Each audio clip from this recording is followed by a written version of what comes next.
Programa de opinión de producción nacional, con elementos de lenguaje, salud, sexo y violencia, que solo bajo la supervisión de padres, madres, representantes o responsables es apto para niños, niñas y adolescentes.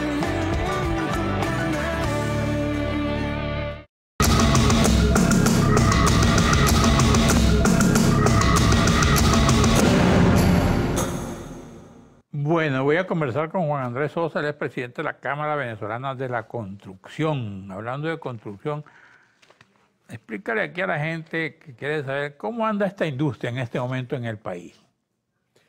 Bueno, la industria está viviendo la crisis más grande quizás en toda la historia republicana. Hoy en día nosotros decimos que la industria está paralizada en el orden de un 95%. 95. Sí, el 5% que queda fundamentalmente está destinado a obras de mantenimiento. Pero en construcciones nuevas está totalmente paralizada. Para que te des una idea de eso, de cómo medimos esos índices, para cualquier construcción nueva es fundamental, por ejemplo, el uso del acero, no así necesariamente para remodelaciones. Sidor, el año pasado produjo cero. Lo que era Sivenza, hoy en día Siderúrgica Nacional, también produjo cero. La única siderúrgica que opera en el país es Syzuka, y ellos vinieron a plantearnos un poco el drama que estaban viviendo. Syzuka, vamos a decir, produce alrededor del 10%, o producía alrededor del 10% de la capacidad instalada, o representa el 10% de la capacidad instalada de la producción de acero. Ellos, por los problemas eléctricos y por falta de materia prima como chatarra, están produciendo alrededor del 18%. Es decir, ellos, los únicos que están produciendo 1.8% de la capacidad instalada del país y no consiguen mercado para la cabilla a nivel nacional y se ven en la necesidad de tener que exportar porque simple y llanamente no hay mercado ni siquiera en autoconstrucción.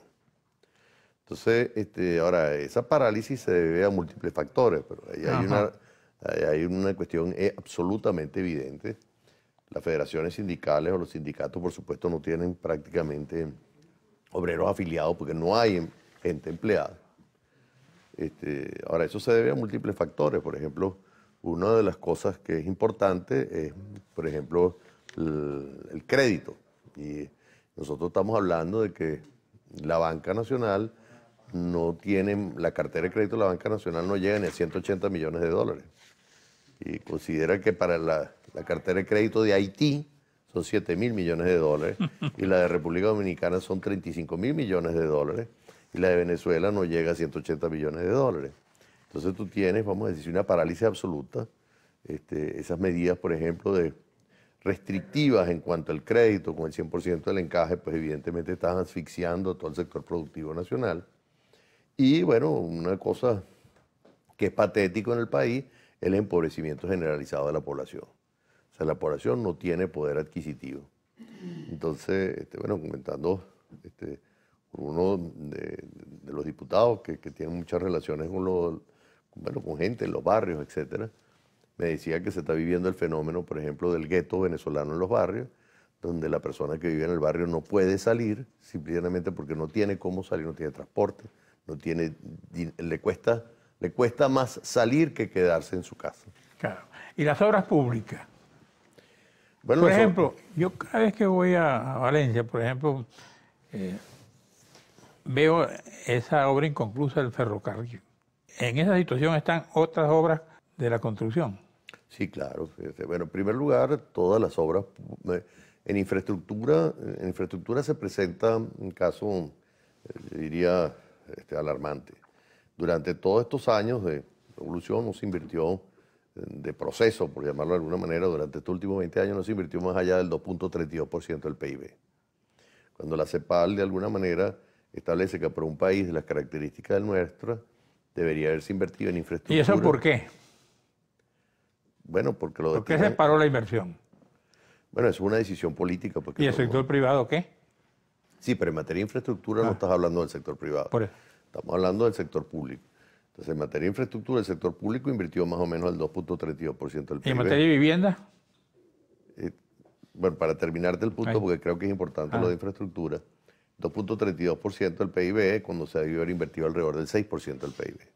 Eso originó que nosotros pasamos de ser de líderes en infraestructura a nivel latinoamericano al penúltimo lugar en competitividad en infraestructura a nivel latinoamericano. Nosotros hoy en día, para poder cubrir las mínimas necesidades de la población... Me lo explica en la próxima parte. ¿Cómo no?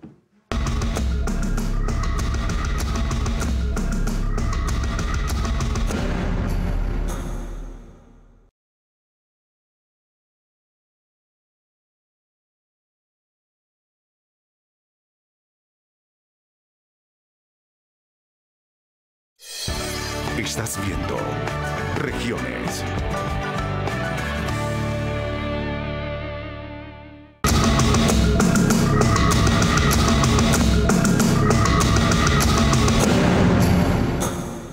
Bueno, hablaba algo que para poder cubrir las necesidades. Bueno, lo que decía anteriormente era que para poder cubrir las necesidades mínimas de infraestructura a nivel de estándares internacionales para el tamaño de la población venezolana, eso implicaría casi que triplicar la infraestructura del país. Es decir, nosotros tenemos que construir casi 3 veces el país que tenemos, dos veces más el país que tenemos. Eso requiere unas inversiones tremendamente importantes. Hay en obras paralizadas, hay una cifra que ronda algo así como 80.000 millones de dólares, que no le sirven a nadie, porque si tú no tienes la obra terminada, pues no te sirve a nadie. Tú antes mencionabas, no le presta ningún servicio a nadie. Claro, por eso. Estás hablando, por ejemplo, el ferrocarril, el sistema ferroviario, es una cosa alarmante, se invirtieron más de 15.000 millones de dólares y no hay un kilómetro operativo. ¿Okay? Hiciste líneas de ferrocarriles hacia los llanos donde ahí no hay nada que transportar, porque en vez de concluir, vamos a decir, lo que debería ser la troncal este-oeste, oriente-occidente del país, donde sí había, vamos a decir, una necesidad importante. Entonces hay una falta de planificación grandísima en materia de infraestructura, pero lo más agravante, que como antes mencionaba, que no solamente que se invirtió, no se invirtió ni siquiera un monto suficiente, pero es que además, porque deberíamos haber invertido, como dijimos antes, el 6% del PIB, se invirtió 2.32, pero es que además se malbarataron los recursos, porque aquí se contrataron obras con sobreprecios que van más allá de 10 veces, 8 veces. El valor. ¿Quiénes son los beneficiarios de esos sobreprecios como empresas?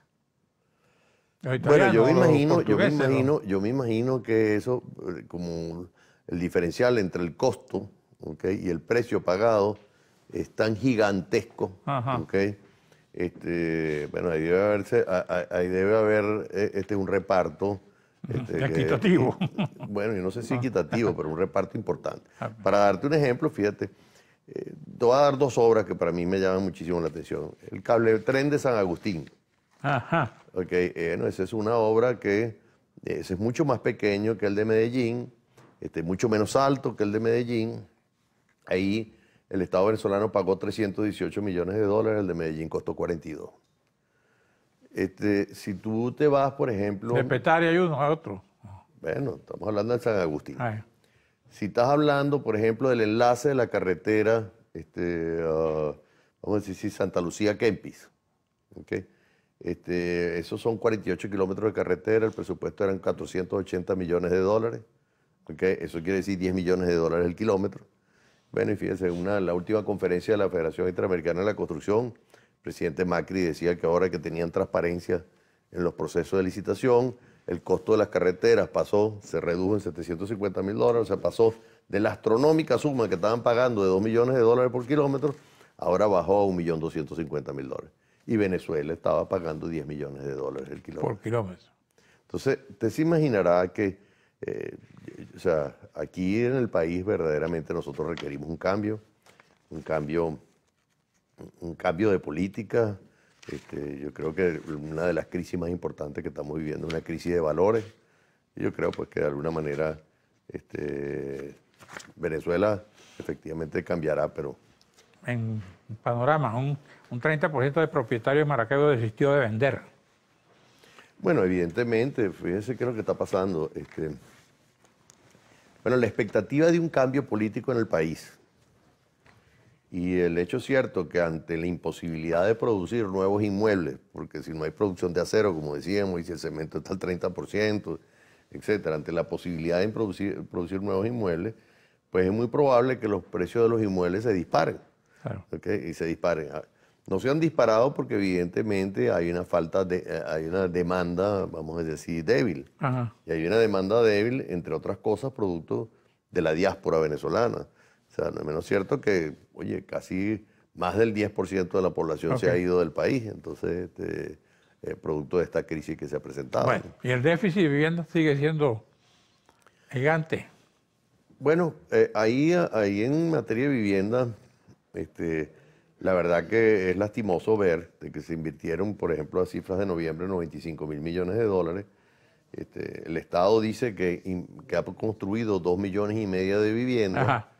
Entonces, dice que ha construido 2,5 millones de viviendas, pero si usted hace un simple cálculo de que en cada vivienda viven 5 personas, eso implicaría que el Estado le hubiese dado vivienda al 30% de la población.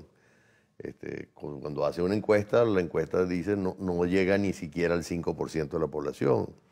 Y yo cuando me reunía con el ministro le decía, mire, pero ¿dónde aparecen esos desarrollos? Porque eso implicaría que tendríamos... ¿Y qué te decía el ministro? Bueno, que tendríamos 100 desarrollos o más de 100 desarrollos tipo Caricuado, que son de 20.000 unidades de vivienda en todo el país. Y nadie ve esas viviendas. Entonces, bueno, nosotros ponemos en tela de juicio, por supuesto, esa cifra.